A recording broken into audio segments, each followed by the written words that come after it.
La Sénélec, Société nationale d'électricité du Sénégal, vous offre votre revue de presse. Bonjour à toutes et tous. À la une du journal Rewmi Quotidien de ce lundi, la plaidoirie de Maître Abdoulaye Tine concernant le rapport CENTIF, le pôle judiciaire financier, l'affaire Farba Ngom, entre autres. Le pôle judiciaire financier avec l'affaire Farba Ngom est au devant de la scène. D'aucuns disent non à la politisation des affaires judiciaires, mais selon Maître Tine, aucun dossier ne sera mis sous le coude. Il a appelé à préserver le patrimoine bâti de l'État et à rassurer les Sénégalais en leur promettant un avenir radieux. Il était l'invité du Grand Oral sur Rewmi TV. Élan de solidarité d'ailleurs autour de Farba Ngom. L'APR vend debout. Ses amis réunissent plus de 19 millions selon Les Échos. Son collectif d'avocats s'étoffe.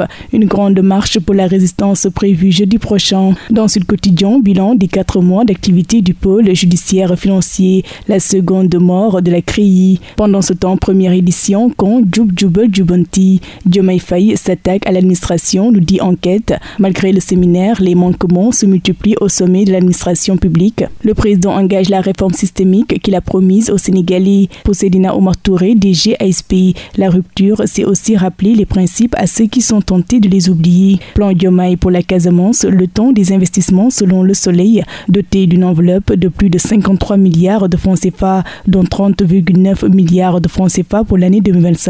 Le PDC permettra à Ziguinchor, Sédhiou et Kolda de tourner définitivement la page du conflit. Cependant, Pointe-Sarène, attaque à main armée, secousse à Rio Baobab, titre qui barre la une du journal Le Quotidien. Les malfrats emportent 12 millions et des objets de valeur. Ils ont pu prendre la fuite après des échanges de tirs avec les gendarmes. Hôtel Rio Baobab, les détails d'un braquage, titre nos confrères de Walf Quotidien. Un gang d'une trentaine de personnes attaque le réceptif.